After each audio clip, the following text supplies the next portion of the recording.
muito boa tarde. Eu quero dar as boas-vindas a todos ao nosso Congresso Regional INSEE América Latina, com o título Frestas e Provocações no Ensino e Aprendizagem da Arte. Quero também agradecer à nossa ilustre convidada, Milena ou Mila Chiovato. É assim, né? Sim? E queria, portanto, ela vai nos falar de provocações entre frestas, mas antes eu gostaria de dar-vos um bocadinho a conhecer a Milena. Portanto, ela é graduada em Educação Artística pela Faculdade de Comunicação da Universidade de Mackenzie, mestre em Ciências da Comunicação, Sociologia da Arte pela Escola de Comunicação e Artes da Universidade de São Paulo. Lecionou História da Arte, Estética, Teoria e Crítica da Arte Contemporânea em diversas instituições do ensino superior e pós-graduação. Foi membro da equipe do Núcleo Educação e Coordenação dos atendimentos educativos da 24ª Bienal de São Paulo, entre outros.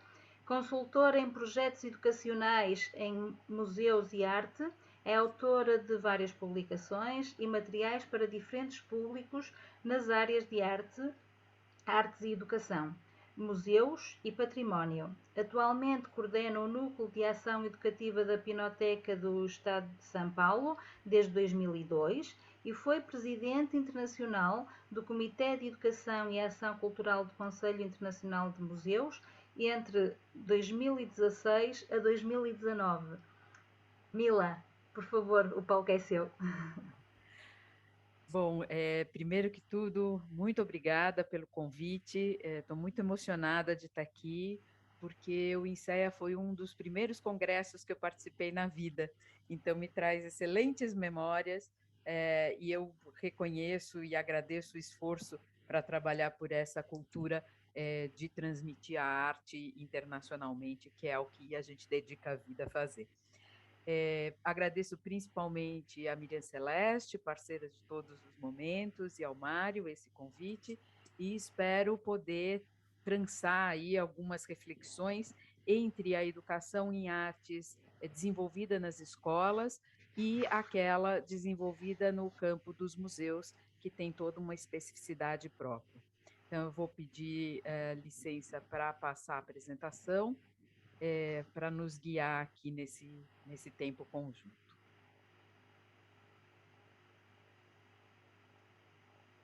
Se vê bem, Célia? Sim. Bom, fazendo um trocadilho aí com o nome do congresso, eu escolhi provocações entre frestas para falar um pouquinho da minha experiência de educação em museus. As primeiras provocações que eu vou trazer são, na verdade, as provocações que muito provavelmente o INSEA fez e continua se fazendo ao longo dos anos, que é e para que serve educar em arte. Educar em artes, educar com artes, educar pela arte. Que resultados a gente espera de uma educação em arte? Que arte? Em qual sociedade? Para qual sociedade? Onde nós educamos em arte? Em que espaços, em que instituições, em que contextos, em que territórios? E também uma questão que nos aflige particularmente no Brasil contemporâneo, que quais são as relações entre a educação em artes e a política, né? Como transformar o mundo. Mas eu queria somar essas provocações que, com certeza, são recorrentes aí na vida do INSEA, com aquelas que nós, do campo dos museus, fazemos a nós mesmos constantemente, para provocar ainda mais as reflexões. A primeira, que eu acho que é importantíssima fazer e continuar fazendo e sempre fazer, é para que servem os museus? Para quem eles servem? A quem eles servem? Que arte se apresenta dentro dos museus? Por que são essas artes e não outras artes? Para quem a gente apresenta essas artes e para quem não? um segundo patamar, como que se educa no museu? Se educa da mesma forma que numa sala de aula? Por que se educa assim ao museu? E a quem a gente serve dentro do museu educando? E aí um tema bem específico do campo dos museus, que eu só gostaria de dar uma pinceladinha.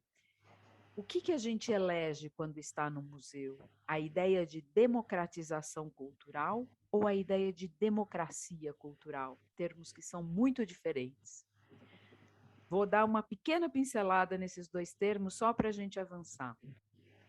A democratização cultural é uma ideia bastante antiga que surgiu com o primeiro Ministério da Cultura fundado na França, que era a ideia que também embasou a abertura do Louvre lá no final de 1700, que era a ideia de pegar a alta cultura e abrir para as populações, como se a alta cultura tivesse alguma aura de primazia em relação a outras culturas que se desenvolvem no mundo. Ela, na verdade, tem outra aura porque ela está ligada à ideia de poder e riqueza. Então, como é essa ideia que a gente ainda vê persistindo muito, principalmente nas mentalidades políticas, de criar acessos à cultura, como se as populações, por exemplo, que vivem em comunidades não tivessem sua própria cultura e tivessem que olhar para outra cultura que não a sua. Isso é muito diferente da ideia de democracia cultural. A democracia cultural prega que todas as culturas estão no mesmo patamar e que elas, então, se interrelacionam de uma maneira harmônica. Não existe uma, por exemplo, a cultura branca europeia ocidental, que seria mais interessante, mais potente, ou melhor, ou a única. Então, essas questões estão na base, né, das ações educativas em museus. Quero lembrar também que o ICEA vem progressivamente abrindo as portas para as instituições culturais participarem do debate da educação em artes, e acredito que isso seja extremamente produtivo, porque tanto a educação formal quanto a educação não formal só tem a ganhar com esse debate. Mas essas questões aqui de baixo, elas são da especificidade do fazer de educação em artes dentro dos museus e nos inquietam diariamente. Para não tentar responder, mas para tentar vislumbrar a luz por meio das frestas, trago aqui algumas ideias macro, sobre as quais eu não vou me alongar, porque a gente tem um tempo restrito, mas só também trazer algumas ideias para que a gente possa aprofundar nosso debate. Em termos de tentar refletir aquelas questões ao nível do indivíduo, eu particularmente acredito que a única forma de a gente atingir esse indivíduo é por meio de uma associação entre a educação formal, a educação não formal e a educação informal em conjunto. Embora essas nomenclaturas sejam nomenclaturas muito infelizes, né? Porque dão uma característica de algo que não tem forma, é muito estranho porque se define pelo oposto, mas tirando essa questão da nomenclatura, uma associação entre todas as maneiras de educação é o que é possível fazer com que o indivíduo possa crescer no seu máximo. Então, acredito muito na força dessas três instâncias agindo conjuntamente. Por outro lado, a minha opção e a opção de grande parte da educação em museus mais progressistas, esse termo também é bem complexo, mas enfim, é por uma educação construtivista, ou seja, uma educação que percebe o educando como colaborador, como parceiro na construção de significados, na construção da sua própria educação.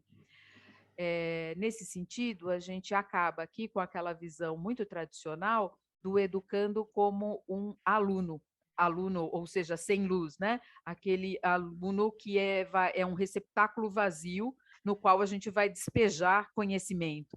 A educação construtivista é exatamente o oposto disso, levando em consideração os conhecimentos prévios desse educando e a sua participação ativa no processo de educação. Também acredito numa educação crítica e emancipatória, como dizia o nosso querido Paulo Freire, uma educação que não seja para referendar os conhecimentos já postos como os melhores, de novo, uma hierarquia de valores, né? Mas, pelo contrário, uma educação que possa criticar esses valores, tanto sociais quanto das artes, quanto de si mesmo, e criar caminhos para uma emancipação. Em termos de arte, então estou somando, né, essas camadas. Em termos de arte, acredito profundamente, a gente que dedica a vida à arte, eu acho que tem que acreditar nisso, que a arte tem uma potência própria. Né? Ela tem uma potência porque ela apresenta a capacidade de ter múltiplos significados. Então, se eu pego no dia a dia uma lapiseira e apresento a lapiseira, ela é a lapiseira.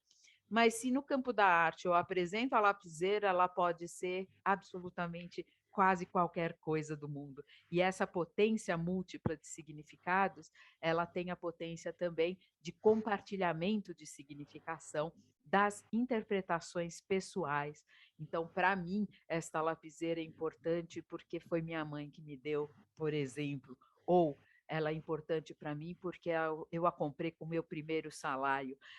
As questões de valor que são impregnadas no objeto vêm das percepções pessoais de quem o observa e o significa.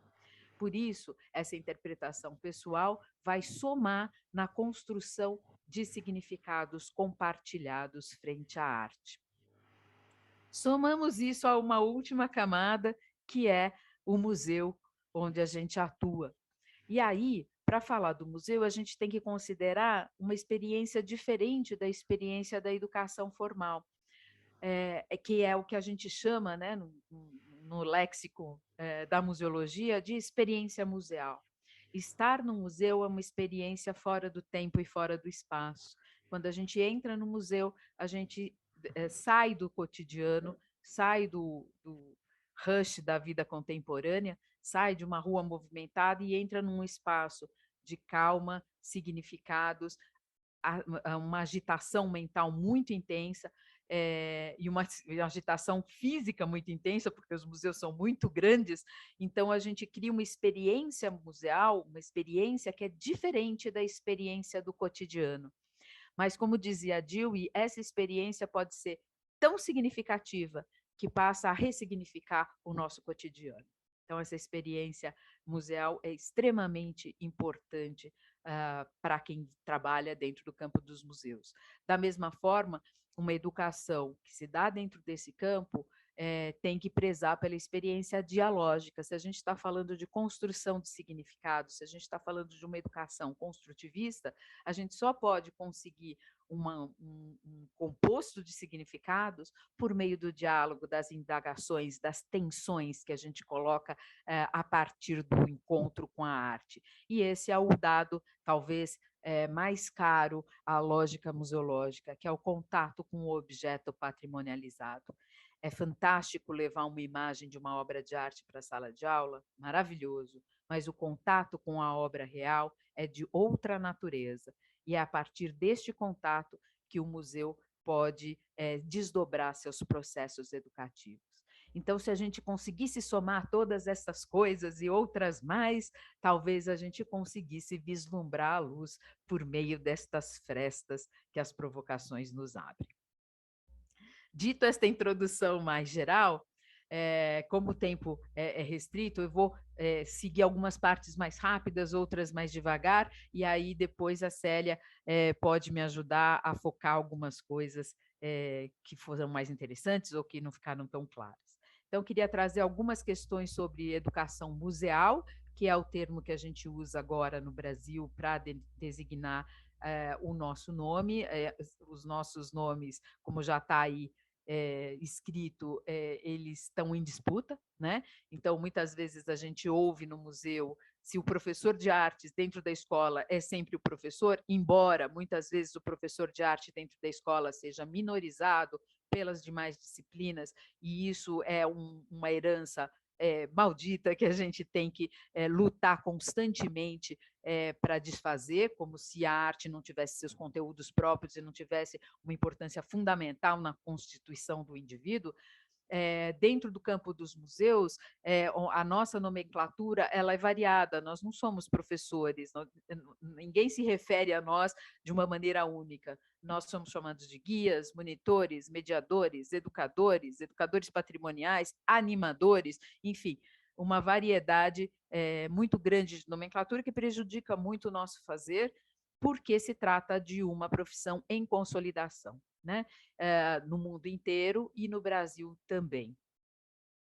Inclusive, o Brasil tem um pouco mais dessa consolidação devido aos esforços das pessoas que trabalham na área. Embora a educação museal esteja na base e seja o ponto central e fundacional de qualquer museu, ou seja, se não serve para educar, serve para quê? Né? Então, se ele está na fundação dessa instituição, dentro do campo dos museus, ela não é tão reconhecida assim. Ela realmente é bastante preterida em relação aos demais fazeres museais, a gente já vai falar sobre isso.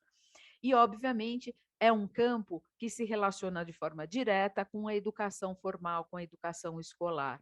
Nós somos parceiros corresponsáveis na educação em artes do indivíduo. Como eu falei lá no início, a ideia melhor, né, o melhor sistema seria uma associação dessas diferentes ordens de educação para que o indivíduo tivesse uma formação mais complexa e completa. Dentro do campo dos museus, só para explicar bem a especificidade do nosso fazer, nós estamos aqui numa área que é chamada o braço de extroversão do museu. O museu é uma instituição muito contraditória, quase uma instituição assim bipolar, né? Se a gente fosse brincar, porque ela tem uma dupla responsabilidade que causa uma tensão interna muito intensa. Por um lado, a gente tem grupos de profissionais, interesses, verbas, políticas, que são ligadas ao objeto que se deve investigar, documentar, conservar, restaurar, salvaguardar, né? Por outro lado, a gente tem a função de comunicação, a gente tem que comunicar aqueles objetos que estão em nossos acervos.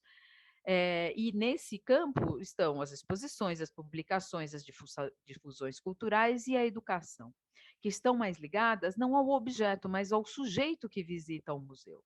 Só que esses dois campos, eles entram numa tensão e num atrito constante e diário, diria eu, porque ou bem você conserva o objeto, e daí você não o expõe, não mostra, que ele vai ficar conservadinho ali dentro do cofre, ou então você o expõe, e aí você tem riscos de ressignificá-lo, tem riscos de comprometê-lo fisicamente. Então, essas duas áreas, elas são bastante intensas dentro da dinâmica museal. E a educação está mais voltada ao campo dos sujeitos. Vou dar um exemplo clássico dessa disputa. Grandes exposições, quilométricas exposições, em que não aparece um banco para um indivíduo sentar. Quantas vezes vocês já foram em museus e exposições em que vocês são obrigados a andar quilômetros vendo milhões de estímulos visuais, perceptivos e conceituais e não ter um banco para sentar? Esta é uma verificação desse campo de disputa. O sujeito, ele é preterido em relação às estéticas e aos conceitos do objeto. Só para dar um exemplo assim bem da camadinha mais externa dessa disputa. Agora eu queria falar um pouquinho dos aspectos constitutivos da educação em museus, porque ela difere de uma maneira muito clássica, digamos assim, da educação formal, porque ela tem, no mais das vezes, uma característica não cumulativa. Então, quando a gente recebe um grupo, principalmente grupo escolar no museu, a gente não tem nenhuma oportunidade de criar nenhum vínculo com eles. Não pode se também falar assim, como vimos na semana passada, não existe semana passada, né? É sempre inaugural esse contato, é sempre uma primeira instância. E a gente tem que também lembrar que a gente não está dentro do processo educativo desses educandos, de maneira que a gente não sabe o que eles estão tratando, não sabe o que eles estão vendo, e a gente vai ter que organizar essa visitação e esse processo educativo, mesclando as características da instituição com as expectativas desses grupos que a gente vai descobrindo no caminho físico, né? Também tem o deslocamento na instituição, ninguém fica paradinho nas carteiras, a gente está né, em processo, em fluxo, e nesse fluxo é que a gente vai criar diálogo, construção de significado, prazer, enganchar essas pessoas, criar empatia. E por isso a educação em museus ela tem que se constituir como um projeto constante. Ela nunca se concretiza, ela está sempre em desenvolvimento. É isso que eu chamo de educação líquida. Ela vai se reorganizando conforme esse grupo vai passando por entre os espaços e as obras de um museu. Quantas vezes quem já tem essa prática sabe que planejou uma visita que vai passar pela sala A, B e C, mas quando esse grupo está passando no espaço do museu, ele se interessa pela sala Z, e você tem que reorganizar todo o seu projeto de aula ou de educação naquele instante. E é por isso, então, que ele é sempre um projeto, ele é sempre um vir a ser, né? Isso é uma característica bem tradicional dos aspectos da educação em museus. Eu falei para vocês que no Brasil a gente tem um pouquinho mais de consolidação em virtude da publicação de um documento que nós, principalmente os educadores do IBRAM, que é o Instituto Nacional de Museus, conseguimos concretizar em termos de uma proposta de política nacional de educação museal, que a gente chama de PNEM, que aponta diretrizes para o nosso fazer. É um documento que não existe em todos os lugares do mundo. Aqui a gente está começando a explorá-lo, divulgá-lo e concretizá-lo. Se Deus quiser, depois desse governo, a gente volta a fazer coisas interessantes e ter a cultura como prioritária. Mas a gente queria definir, de alguma maneira, a complexidade do fazer da educação museal. E por isso a gente definiu aí alguns critérios, digamos, do que a gente poderia chamar de educação museal. Então, precisamos lembrar que a educação museal tem conteúdos e metodologias próprios, tem que considerar a aprendizagem, mas também a experimentação, tem que dar conta do contato direto com o patrimônio, conferir, articular e remodelar os diferentes sentidos produzidos pelos diferentes públicos, porque a gente não atende só a escola, a gente já vai falar disso adiante. As formas de ser e estar no museu, que a gente falou que são bem complexas e diferentes do cotidiano. Entender a educação por meio dos objetos musealizados. Então, a intenção não é jamais formar alguém em artes, não é isso que se trata, aliás, isso não tem o menor interesse, mas por meio da arte formar cidadãos críticos e que tenham uma capacidade de emancipação tal a ponto de propor novos futuros, né? Essa que é a intenção aí desse processo de educação museal. Mas também a apropriação de uma cultura produzida historicamente, para o bem e para o mal, ou seja, entender que a cultura se constituiu como um eixo preponderante da cultura branca europeia e ocidental e ser capaz de criticar esse processo, né? Ser capaz de ver com olhos críticos, né? Então, ao mesmo tempo, entender o sentido de pertencimento no campo da cultura e ser capaz de criticar essa cultura, tanto no campo individual quanto no campo coletivo.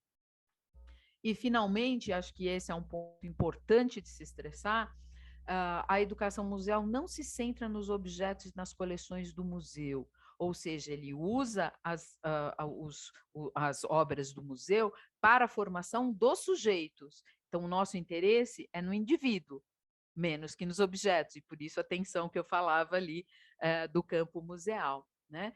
E a ideia é uma formação sempre crítica e integral desses sujeitos, a sua emancipação como indivíduo numa sociedade que muitas vezes o oprime, e uma atuação consciente na sociedade para transformá-la para uma vida mais equitativa.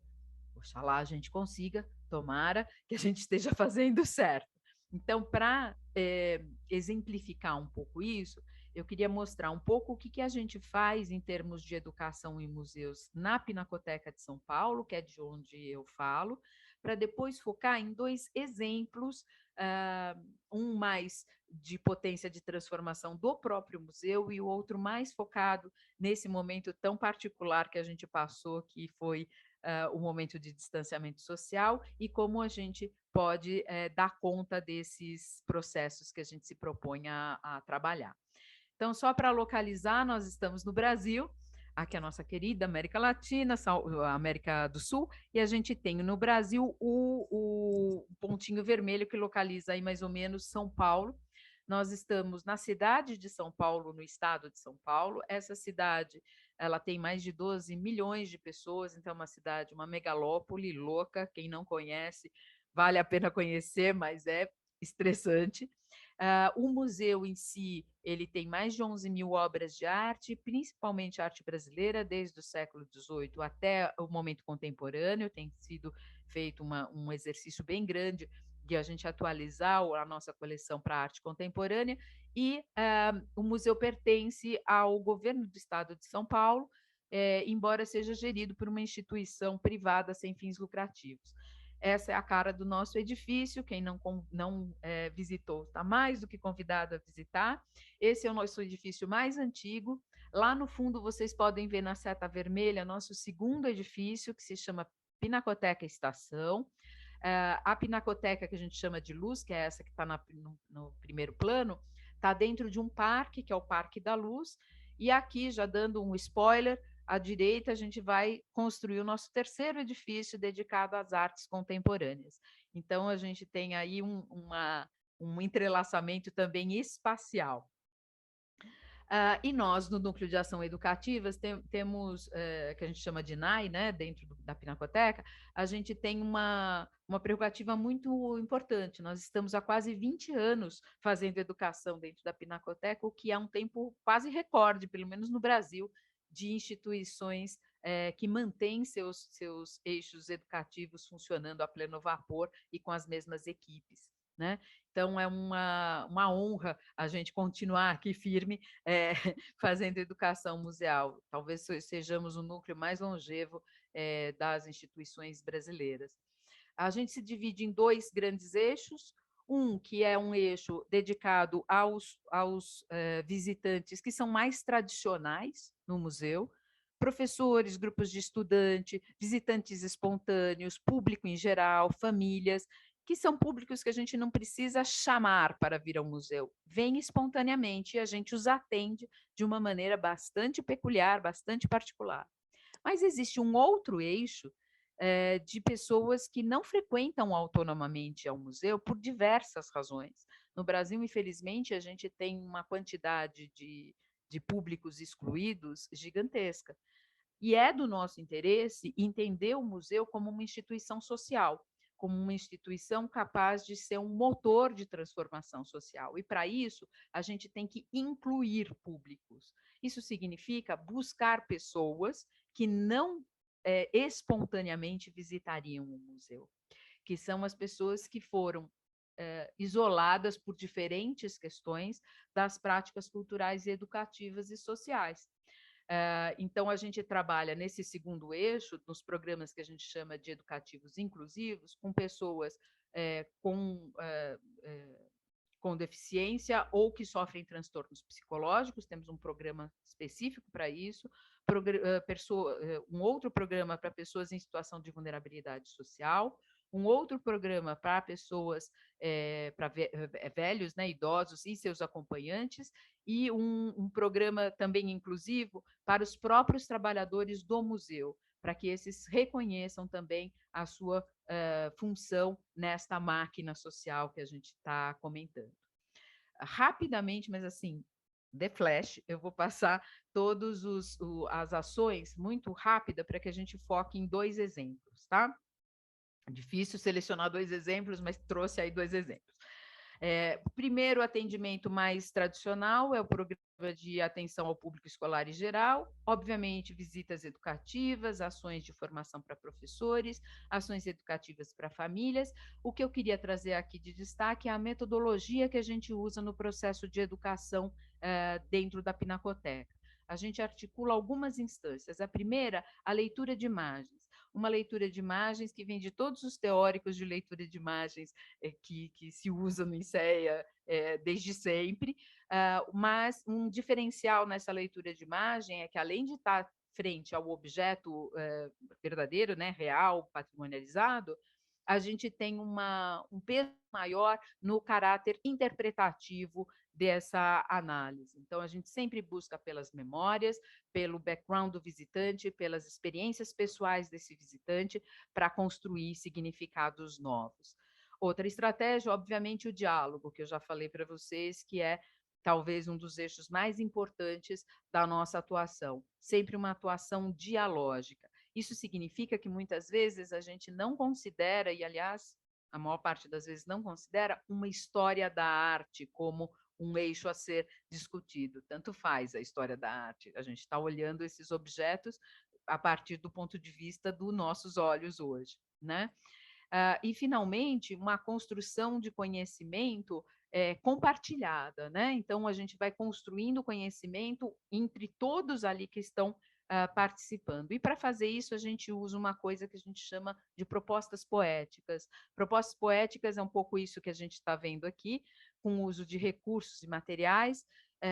A proposta poética visa transformar em vivenciais e fazer passar pelo corpo das pessoas que estão agindo lá, conhecimentos que são construídos no âmbito abstrato da cognição.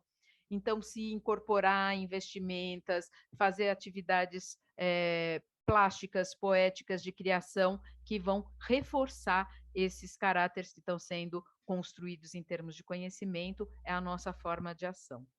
Além disso, a gente tem uma grande ênfase em formação de professores, então a gente tem uma publicação, uma quantidade de publicações de apoio à prática pedagógica gigantescos, todos os nossos materiais são distribuídos gratuitamente. Mantemos também dentro do site do museu um site específico para educadores que querem aprofundar a sua área de reflexão, então aconselho muito, se você tem alguma dúvida, tem textos à disposição. Também temos um grupo de professores que está conosco há mais de 10 anos, como um grupo de estudos de professores, que a gente chama de Clube dos Professores, e a gente ainda criou e vem desenvolvendo esse projeto, uma maleta pedagógica, que é uma tipologia de recurso educativo muito tradicional dos museus. A nossa tem alguns diferenciais, eu não vou me alongar nisso, mas também materiais para empréstimo escolar. Além disso, tem o Pina Família, que visa público de famílias, mas não para ensinar arte, mas sim para criar estratégias de convivência das famílias por meio da arte. Então, é uma abordagem diferente. E a ideia é que, durante um dia por mês, a família possa chegar de manhã e sair de tarde no museu, que vai ter atividades para fazer o dia inteiro. Então, atividades de visitas educativas, ilhas de atividades lúdicas, guia de visitação, jogos distribuídos gratuitamente e, no finalzinho do dia, um espetáculo de dança, teatro, canção, que vai envolver a todos, como a gente está vendo na foto. Um projeto bem bonito. E, além disso, o que a gente chama de dispositivos de autonomia de visita, que é uma das coisas dos exemplos que eu vou mostrar, que a gente cria para público em geral. Então, para o público em geral, talvez a pessoa não queira passar numa visita educativa, não queira ficar com um educador, é direito dela. O que a gente faz para educar no museu? Cria dispositivos de educação no próprio espaço do museu, para que a pessoa decida se ela quer ou não acessar. E, se ela quiser acessar, ela pode ter um meio de educação. Então, desde jogos que estão à disposição do público para empréstimo, para eles jogarem, se divertirem e se educarem, a textos de paredes e a próprias modificações no espaço físico do museu. Vou falar disso um pouquinho mais tarde.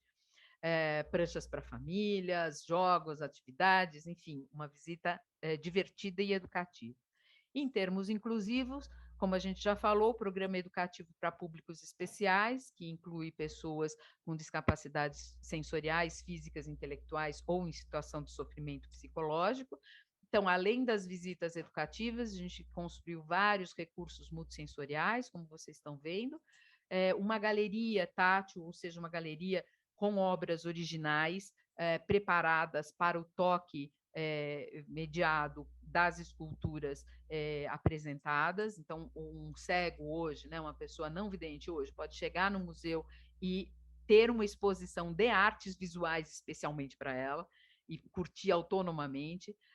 Ações extramuros, visitas educativas em língua brasileira dos sinais e contação de histórias em Libras. A gente conta na nossa equipe com uma educadora surda há muitos anos, que desenvolve atividades para grupos surdos, e ainda um curso anual que reflete sobre a arte como meio de inclusão para pessoas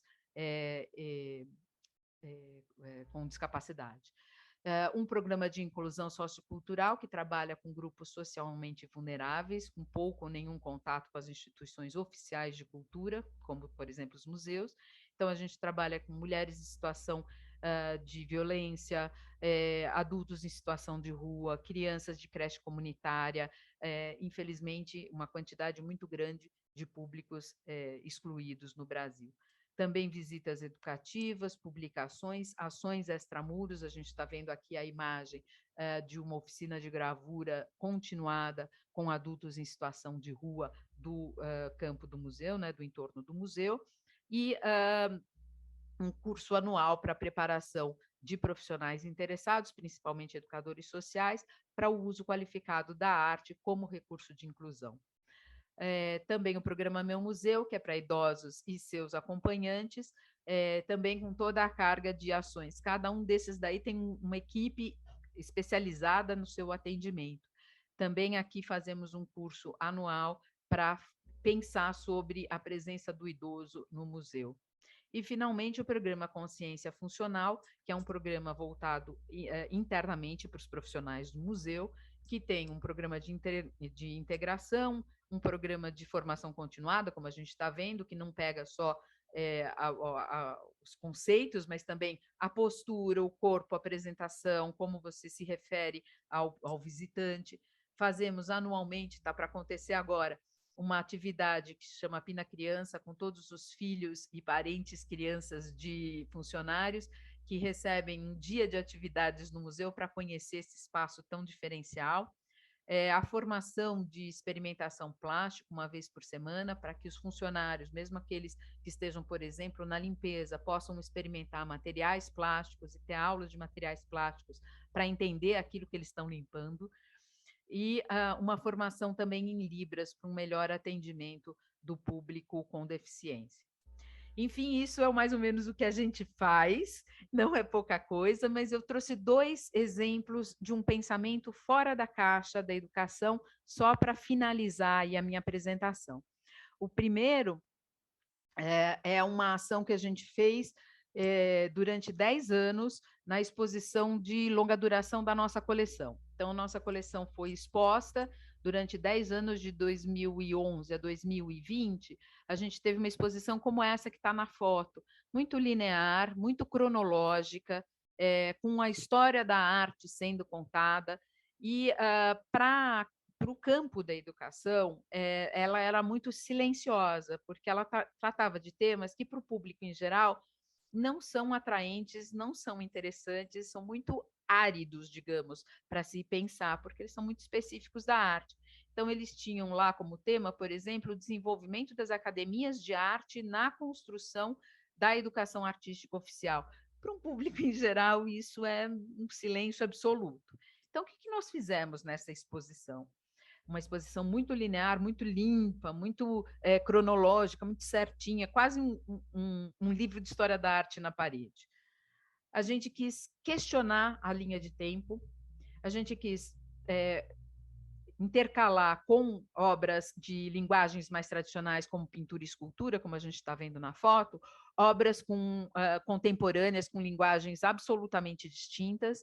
A gente quis tensionar a organização por tempo, optando por uma organização por temas, porque a gente achava mais interessante de questionar com o público, propôs perguntas para o público e, obviamente, gerar tensão, que a gente acredita que a educação vem por meio da tensão. Então, em paredes cinzas, como a gente está vendo aí na imagem, no meio da exposição a gente colocava uma obra contemporânea ou moderna, que não fazia nenhum sentido à primeira vista, e depois, então assim, olha essa sala aqui, cheia de figurões brancos ocidentais da realeza brasileira, e na parede à esquerda, que é a parede cinza, a gente colocou uma obra de um artista contemporâneo brasileiro, negro, feito de tecidos, com giz de pemba, que é um giz usado nas religiões de matriz africana, no meio dessa construção da realeza. E a pergunta é, qual que é a relação entre essa obra, que mostra o mapa do Brasil e o mapa da África em paralelo, com a história desse país? Por que tem essa relação? E que relação tem isso com esses reizinhos que a gente está vendo? Então, isso cria essa tensão, esse atrito e o motriz de reflexão. Fizemos isso em várias salas da exposição, aqui numa sala de paisagens do século XIX, com instalações e obras de arte contemporâneas, ou uma sala que apresentava muito claramente a obra colonial, digamos assim, religiosa e a representação do Brasil, obras que trazem a imagem do indígena brasileiro, ou que discutem a história, né, como um grande campo de narrativas da arte, colocando aí que histórias são essas e quem as conta. Depois de 10 anos, essa exposição, nós avaliamos todos esses processos, enfim, depois de 10 anos, a exposição foi remodelada, ela abriu nova em final agora do ano de 2020, com uma abordagem curatorial não cronológica, não linear, com mesclas de tempos e técnicas, com temas e subtemas como articulação, com uma visualidade muito menos linear e limpa, a gente não sabe quando ela vai acabar, mas que encampa no discurso da própria instituição aquilo que a educação promovia 10 anos atrás. Então, a gente tem tempos cruzados, técnicas cruzadas, cultura popular e cultura alta cultura em diálogo, de modo que aquilo que foi a semente educativa explodiu como o pensamento da própria ação curatorial. E o que nós fizemos nesta nova exposição como exercício de tensão? Nós colocamos mais de 160 conteúdos diferentes acessíveis por QR Code para fazer uma visita diferente a cada sala. Então, você pode visitar uma sala sem nenhum suporte, mas você pode visitar a sala com uma playlist do Spotify especificamente criada para aquela sala, que vai ter músicas contundentes para você refletir sobre ela. Ou uma matéria de jornal, como a gente está vendo aqui nesta imagem, ou um poema, ou uma audiodescrição, ou uma pergunta instigadora que vai te trazer aí uma reflexão. Então, você pode revisitar essa exposição infinitas vezes de diferentes maneiras. Pode também tocar nos materiais das obras, criar jogos interpretativos, criar oportunidade daquilo que a gente sempre quis fazer, que é mexer nas texturas das obras, tocar, né? Então, criar elementos participativos que podem trazer uma maior compreensão e um maior engajamento do público com essas exposições. E agora, para finalizar, porque já falei demais, só um exemplo de algumas ações, só uma pinceladinha assim, de algumas ações que a gente fez durante o período de isolamento, em que a educação foi das áreas mais afetadas nos museus. Muitos museus demitiram todas e fecharam suas áreas educativas. Foi um momento de muita tensão. Nós conseguimos permanecer com a maior parte da equipe, sensibilizando a instituição, mas a produção ela se encaminhou para outros lugares, já que a gente não poderia ter o contato direto com a obra, e a gente fez coisas bastante interessantes, aprendemos muito nesse processo. O primeiro deles que eu queria mostrar é um podcast que a gente produziu, está na 7ª edição, com audiodescrições de imagens para pessoas não videntes. Então, as pessoas não videntes recebem mensalmente, né, tem à disposição mensalmente, audiodescrições de obras comparativas para que elas possam se aproximar do universo do museu dentro das suas casas e imaginar essas obras. Ou então, diálogos e ações educativas via WhatsApp. Um mecanismo bastante interessante que a gente vem desenvolvendo bem aí nas nossas atuações. Esse primeiro exemplo foi com pessoas idosas. Os idosos têm um mecanismo mais atuante aí junto com o WhatsApp, gostam do WhatsApp, já sabem mexer, então a gente aproveitou isso para poder fazer um processo educativo junto a eles, e esse processo educativo, por exemplo, mostra uma natureza morta do Pedro Alexandrino, da nossa coleção, e os convida a fazer pequenos exercícios de natureza morta nas suas casas ou nas suas casas de passagem, que eles fotografam e mostram para a gente, justificando as suas escolhas e, portanto, aprendendo sobre questões de composição, sobre questões de arranjo, sobre que fruta eu gosto mais, que memórias me traz essas frutas, ou um mesmo exercício via WhatsApp que nós fizemos com mulheres em situação de violência, que infelizmente no Brasil existem muitas, a partir de uma obra da Patrícia Leite, chamada Gruta, em que ela reverte a ideia da gruta, olhando a gruta de dentro para fora, como se fora tivesse um caminho mais iluminado, mais interessante para ver, e os resultados das imagens propostas pelas mulheres em situação de violência a partir dessa análise estão à direita, feitas com seus próprios telefones celulares enviados para a gente por WhatsApp. Para finalizar, eu trago 2 frases de 2 pessoas que são referenciais para as nossas escolhas metodológicas e reflexivas. O primeiro, nosso querido Paulo Freire, colocando que a educação é um ato político, não há prática educativa indiferente a valores, ela não pode ser indiferente a um determinado projeto, desejo ou sonho de sociedade. A gente quer uma sociedade mais igualitária, mais confortável para todos, mais benfazeja para todos, como diria o Anísio Teixeira. A gente tem que investir na educação que seja emancipatória e libertária.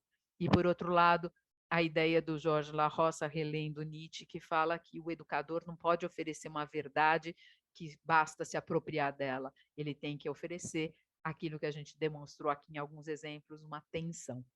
Então, eu agradeço, desculpa a correria e fico à disposição para questões, para reflexões e, na verdade, para trabalhar junto e fazer da educação em artes uma fortaleza que ela merece ser. Obrigada. Muito obrigada, Mila. As suas provocações foram super interessantes. Um desafio já para mim é ir a São Paulo. Assim, isso será muito bem-vindo. Eu já conheço algumas cidades do Brasil, mas realmente São Paulo nunca estive lá. E tenho também aquela ideia há muitos anos de conhecer a Pinacoteca de São Paulo e fiquei surpreendida agora com esses polos, 3 polos, super interessante. Tinha aqui uma outra questão para lhe colocar, que era o seguinte: por exemplo, os públicos que não são habituais de visita, como é que os captam para eles irem visitar a Pinacoteca, não é? Sim, pode falar. essa é mais outra pergunta. E também, a visita na Pinacoteca é gratuita e isso a mim às vezes preocupa, porque aqui a maior parte dos museus são pagos, mesmo para as escolas, embora seja um preço mais reduzido, mas normalmente também são pagos. E às vezes é muito difícil de os educadores levarem os alunos aos museus, precisamente por causa dos valores de entrada. Então, a primeira pergunta sobre os públicos não habituais, a gente tem uma realidade, como eu comentei, de hoje estar há 20 anos trabalhando. Então, se no começo nós fomos buscar estes públicos, frequentando, por exemplo, as instituições, as ONGs, as instituições sociais que trabalhavam com esses públicos, até tentando convencê-los de que um museu do governo do Estado seria aberto o suficiente para dialogar, né? Porque existe aí uma tensão também nessa relação. Atualmente, a gente é procurado por eles, então a gente criou um ritmo de relação muito produtiva. Por outro lado, acho que também tem um diferencial que as visitas feitas nos programas inclusivos, elas não são uma única oportunidade, elas são projetos de longo prazo. Então, atualmente, por exemplo, a gente tem grupos de adultos em situação de rua, que é um público muito flutuante, em virtude da miséria em que se encontram, fidelizados conosco e vindo no museu há 20 anos, o que é um ganho fenomenal, não só para a cultura, mas para eles próprios que se reconhecem agora como produtores culturais, o que é maravilhoso. Então, a gente começou buscando esses públicos, mas por meio das parcerias e da nossa fixação no território, a gente consegue alargar esse espectro e hoje a gente é procurado por esses grupos.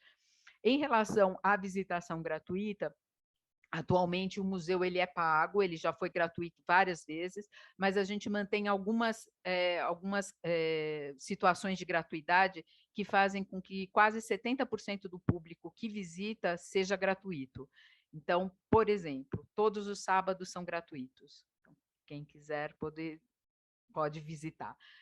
Segundo ponto, todos os professores, mesmo de escolas privadas, a frequência gratuita. Alunos de escolas públicas, gratuito. Grupos em situação de vulnerabilidade social, grupos com deficientes, grupos de idosos, tudo gratuito. Então, a gente tem uma política de gratuidade extremamente generosa que possibilita essa frequência, mesmo sendo necessário a cobrança de quem pode pagar. Então, a gente tem uma política bastante generosa nesse sentido. Sim, muito mais generosa do que aqui em Portugal, na maior parte dos museus. Agora E tudo também, isso negociado, não é simples, mas... sim, pois, eu sei que às vezes nós tentamos aqui negociar, mas mesmo assim é difícil. Sim, sem dúvida. Agora, em relação à exposição, achei que era super interessante. A minha pergunta é: desses 10 anos que estiveram com essa exposição, vai sair alguma publicação com as reflexões, certo? Já saiu nós fizemos dois catálogos da exposição de 10 Uhum. anos. A primeira era, enfim, você deve imaginar que não é fácil e não foi fácil a colocação de obras selecionadas pelo educativo, com texto educativo na parede do museu. As brigas foram intensíssimas. Então, saíram dois catálogos, um só voltado para a curadoria e para suas escolhas, e o outro voltado para as estratégias educativas. Então, essas duas publicações existem. Mas acho que você está perguntando de uma publicação reflexiva sobre isso, né? Sim, A sim, gente sim. já tem feito alguns exercícios, mas como a produção agora no momento de distanciamento foi muito intensa, a gente está esperando um pouquinho para digerir, para poder fazer essa publicação, mas está na nossa intenção, sim. Sim, claro, porque realmente eu acho que deve dar uma riqueza de reflexão e depois, uma vez que agora fizeram uma nova exposição diferente, depois fazer essa comparação entre uma e outra deve ser super, super interessante. Mila, muito obrigada pela sua reflexão. Eu teria mais Obrigada, perguntas, mas Célia. também o tempo é pouquinho e vamos nos manter em contacto, está Muito bem? obrigada, Célia. Muito Fico aqui à obrigada disposição. pela sua colaboração. Obrigada e obrigada de novo pelo convite e a oportunidade de estar aqui com vocês. Foi um prazer nosso. Muito obrigada. Muito obrigada.